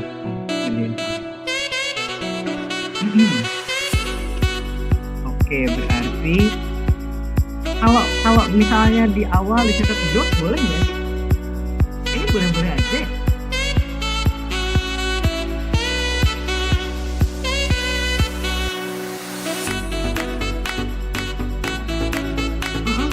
Gitu aja kali kita pakai asumsi aja contohnya gross ya.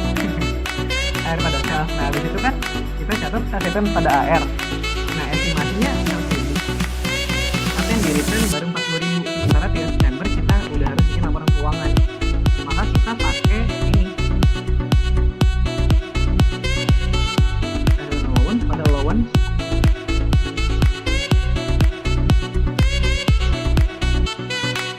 Sebesar 60.000.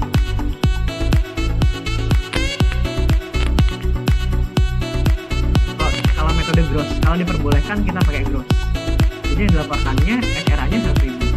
Tapi kalau nggak diperbolehkan coba ya kita lihat. Ya mirip-mirip gitu lah. Sales return allowance tuh mirip refund liability-nya kalau dia bayarnya cash gitu ya.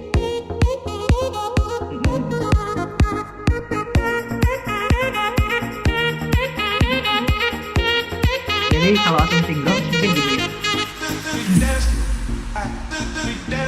100.000 tadi dari mana? Estimasi awalnya 5% dari total produk katanya. 5% dari total 5% bakal dikembalikan. Maka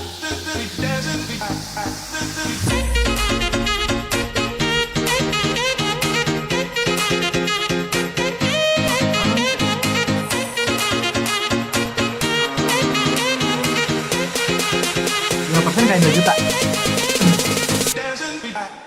100.000. Sementara yang udah di return tuh 40.000. Berarti kita bikin allowance dulu lagi bisa 60.000. Jurnalnya sales return and allowance pada allowance for sales return and allowance.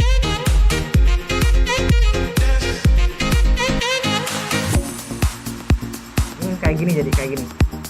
Kalau misalkan dia terus kayaknya gini. Jadi nanti yang dilaporkan berapa sales return-nya ya sesuai jurnal aja. 40.000 tambah 60.000.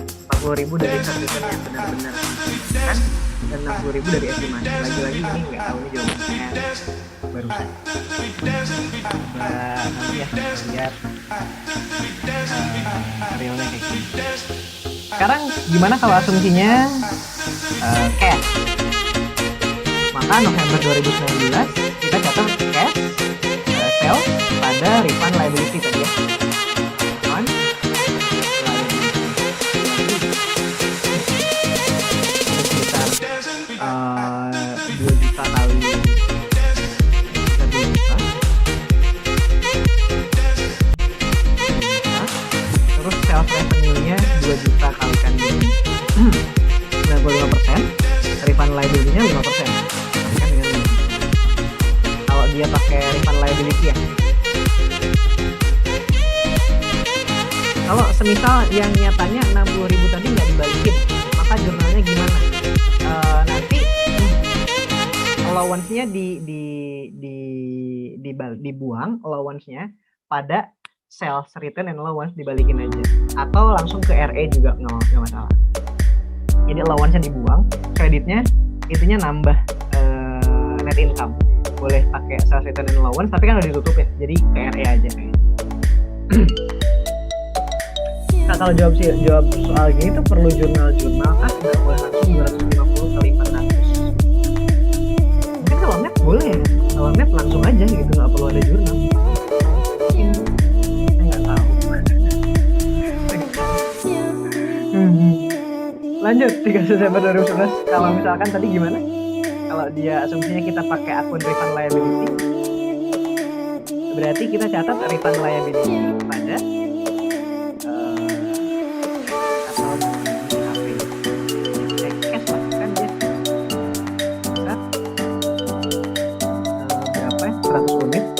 kalikan dengan 400. Oke, gini. Berarti kalau misalkan kita pakai metode yang pakai refund liability, berarti kalau gitu berapa sales return dan allowance yang dilaporkan? Nggak ada, nol. Karena yang dilaporkan adalah liability. Kuncinya semuanya cash. Oke, itu udah ya. Sekarang yang kedua nih, konsinyasi.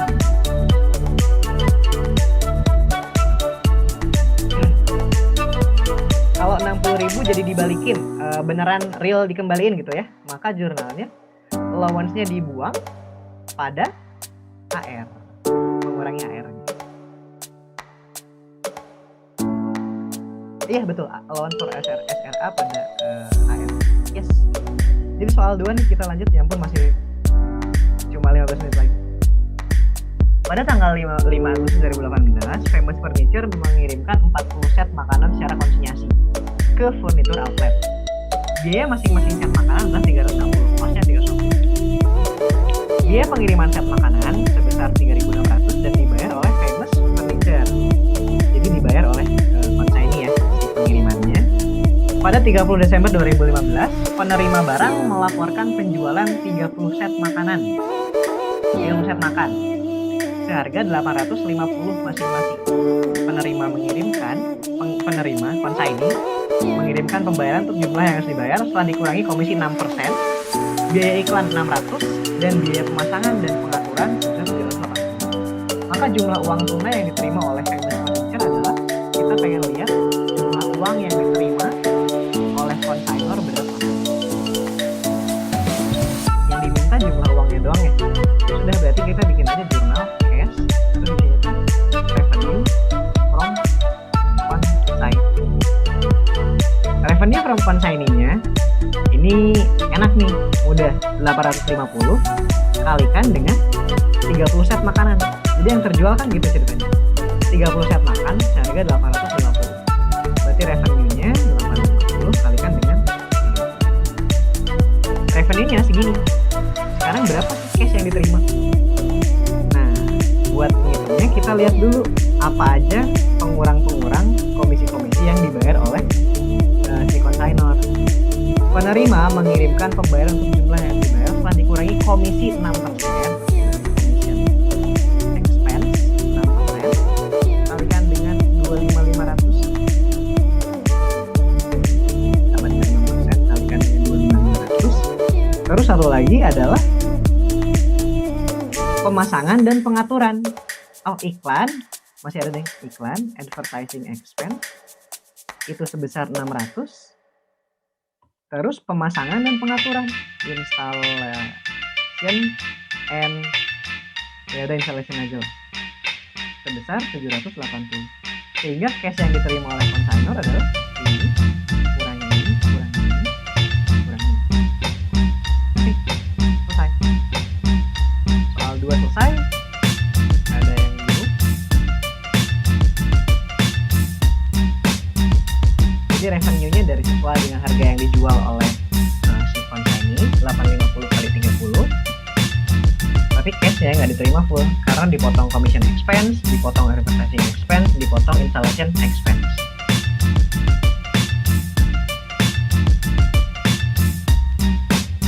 Biaya pengiriman nggak dibuat.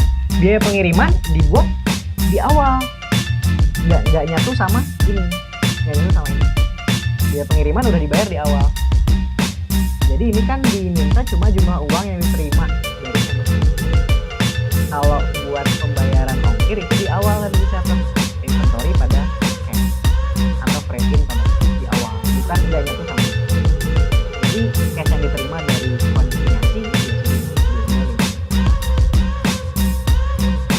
Oke, lanjut.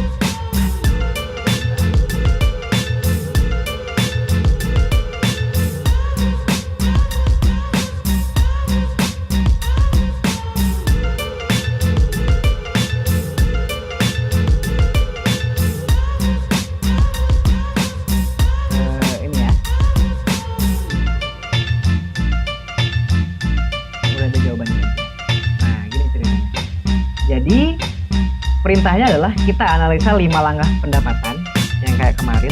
Terus jurnalnya gimana? Maka kita baca dulu soalnya. Toko ART menjual AC saja atau dia jualnya bisa juga paket dengan jasa pemasangan dan perawatan AC.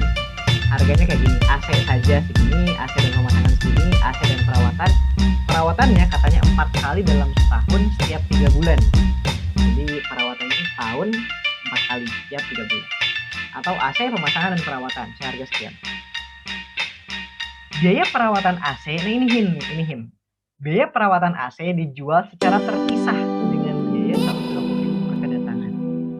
Biasanya kalau dijual terpisah, maka perawatan ini separate performance obligation. Untuk jasa pemasangan AC, toko tidak melayani pemasangan AC yang dibeli dari pelanggan toko lain. Secara umum, harga jasa pemasangan adalah 300.000. Nah, sekarang pertanyaannya adalah pemasangan ini separate atau tidak? Lagi-lagi ya. Ntar kita lihat. Toko dapat melakukan pengiriman AC jika pelanggan telah membayar. Jadi bayarnya di awal sesuai dengan jumlah tagihan. Pak Agus membeli AC di toko ART dengan paket pemasangan dan perawatan. Dia paket nomor 4 dengan harga 5.250 pada tanggal 1 Agustus 2020. Dia membayar 5.250 pada saat itu. AC dikirim pada Agustus, pemasangan dilakukan 15 Agustus. Perawatan dimulai mulai 1 November, dilakukan setiap minggu. Sekarang 5 langkah pengakuan pendapatan. Pertama, kita identifikasi kontrak. Kontraknya adalah ini aja, tinggal kita catat aja tuh.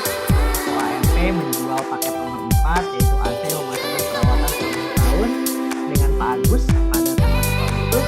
Total harganya 5.250 dibayar pada saat itu. Itu kontraknya. Terus kita lihat identifikasi performance obligation-nya. Coba balik lagi. Untuk membuat dia itu adalah separate performance obligation, syaratnya 2, distinct dan independent, berbeda dan tidak saling terkait. Sekarang kirim AC, pemasangan, perawatan itu jelas distinct. AC ya, AC, perawatan, pemasangan dan pemasangan. Pertanyaan berikutnya adalah apakah mereka independen? Sekarang kita lihat. Biaya perawatan dijual secara terpisah. Perawatan doang tuh boleh. Maknanya adalah AC ini nggak perlu dirawat sama kita juga bisa. Berarti AC dan perawatan mereka tidak independen. Mereka saling berdiri sendiri. Makanya perawatan dan kirim AC merupakan separate performance obligation. Nah sekarang pemasangan gimana? Toko tidak melayani pemasangan AC yang dibeli dari pelanggan toko lain. Oh nih, hati-hati nih. Katanya tidak melayani pemasangan. Jangan-jangan pemasangannya spesial. Nah, secara umum harga jasa pemasangan adalah 300.000. Nah, tapi kita lihat lagi di itemnya ya gitu. Toko ART itu bisa jual AC aja. Berarti kita bisa tahu kalau dia bisa jual AC aja, berarti masaknya bisa sama siapa aja dong. Gak Nggak mungkin dong kalau misalkan AC tersebut nggak bisa dipasang selain sama kita, tapi kita berani jual AC doang. Ya berarti AC tersebut nggak akan bisa dipasang dong. Berarti pemasangan dan kirim AC ini merupakan separate proposal. Jadi ya ada kirim AC, pemasangannya, lalu tentukan harga transaksinya sesuai dengan harga paketnya aja 5250. Step keempat, alokasikan harga transaksi ke masing-masing platform obligation dengan cara bandingin fair value. Ini persis kayak lump sum. Maka kita lihat standalone selling price-nya berapa atau fair value-nya berapa dari masing-masing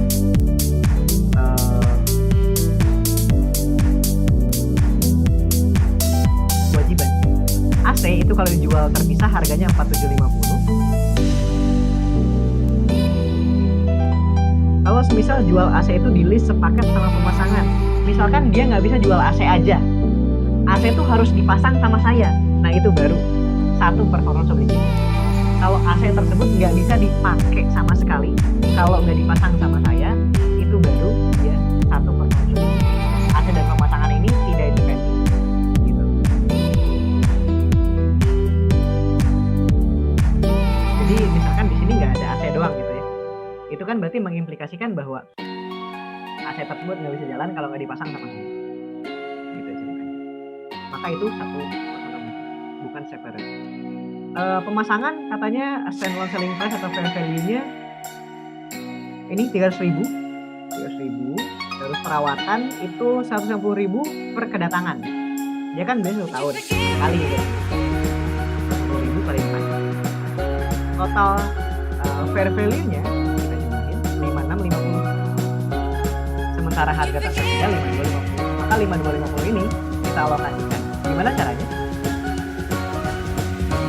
Maaf, matiin Kak. Berarti faktor penting buat nentuin separate performance obligation atau satu performance dari harga yang ada sendiri-sendiri atau gaji. Biasanya hintnya kayak gitu sih. Kalau misalkan mereka tuh punya harga sendiri-sendiri, kalau misalkan mereka tuh punya harga terpisah, itu biasanya mengindikasikan mereka itu separate performance obligation. Itu biasanya hintnya di situ. Kalau mereka bisa dijual terpisah dengan harga sekian, itu berarti hitnya di situ. 600.000 dari mana? Terus satu AC-nya kenapa nggak 4,5 juta? AC 4,75 kok di soalnya. AC-nya 4,75. 600.000 ini dari perawatan. Perawatan katanya 150.000 per kedatangan. Pak Agus belinya itu perawatan yang 1 tahun. 1 tahun itu ada 4 kali perawatan, tiap 3 bulan sekali. Berarti kan dia 4 kali perawatan, 4 kali 150.000.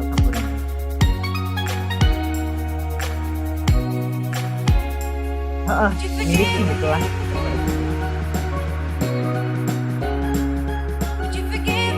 Saya plus standalone, dia tuh intinya adalah teman-teman nyarinya itu coba aja lihat listing dan independen. Coba teman-teman elaborasi. Dia listing nggak? Dia independen. Alokasinya tadi ya berarti 4750 dibagi 5650 kalikan dengan harga transaksi. Yang pemasangan juga gitu, 300.000 per total fair value 5650 kalikan dengan 5250. Perawatan juga gitu, 600.000 per 5650 kalikan dengan harga transaksi. Terus step terakhir adalah pengakuan pendapatan. Kapan boleh kita akui? Saat performance obligation is satisfied. Saat performance obligation telah selesai dilaksanakan. Jadi kalau gitu beda-beda tentu pendapatannya boleh diakui. Untuk jual AC-nya aja, untuk kirim AC-nya aja, ya berarti saat dikirimkan, yaitu tanggal 4 Agustus. Untuk pemasangan, ya berarti saat selesai pemasangan, berarti tanggal 15 Agustus. Untuk perawatan, ya setiap dia ngerawat, mulai pertama kali kan 1 November, terus tiap 3 bulan, 1 November, 1 Februari, 1 Mei, dan 1 Agustus. Ini baru kita boleh akui pendapatan. Jurnalnya kan di sini. 1 Agustus terjadi konflik kontrak. Tapi saat itu juga Pak Agus itu wajib memberi uang. Yes, betul sekali. Saat kewajibannya terpenuhi. 1 Agustus Pak Agus sudah ngasih uang. Padahal kita baru ngirim 4 Agustus, kita baru masang 15 Agustus dan 1 November untuk perawatan. Maka kita catat cashnya 5260 tapi semuanya masih unearned karena ya belum selesai, belum boleh kita akses. Nah lalu kapan kita boleh akses sebagai revenue? Masing-masing tadi sesuai dengan nomor 5 ini. Buat kirim AC, buat AC ini diakui 4 Agustus, advance sales. Buat pemasangan baru boleh kita akui 15 Agustus, advance service untuk pemasangan. Untuk perawatan ya baru boleh saat 1 November. Advance service kan 55 dibagi 4 kali kedatangan. Itu kan berikutnya tanggal 1 Februari 2021 dia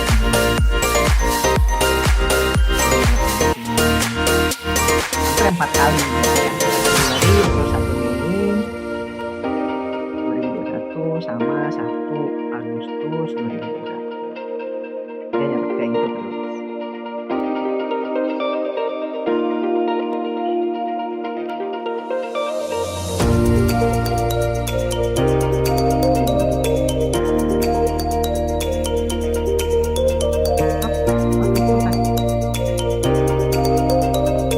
Iya betul. Separate performance itu sebutannya kewajiban terpisah. Kalau nggak terpisah berarti satu performance obligation gitu aja. Satu performance obligation. Oh, kalau misal pelunasan pembayarannya setelah selesai instalasi dari Agustus. Ini ya, jadi belum bayar tadi. Nah, maka 4 Agustus itu teman-teman boleh tidak minimal atau boleh pakai kontrak aset tadi. Jadi 4 Agustus kan udah dikirim barangnya tapi belum selesai dan belum boleh ditagih gitu kan. Belum boleh ditagih. Maka 4 Agustus tadi kita boleh mencatat kontrak aset tapi juga jadi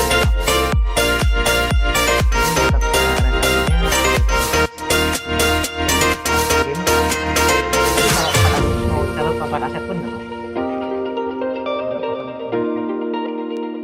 Oke, selesai teman-teman.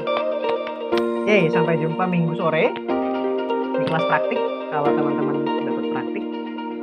Dadah, terima kasih ya teman-teman, semoga paham semua. Terima kasih atas atensinya hari ini. Sampai jumpa hari Minggu sore. Dadah, assalamualaikum. Sip, saya meeting ya.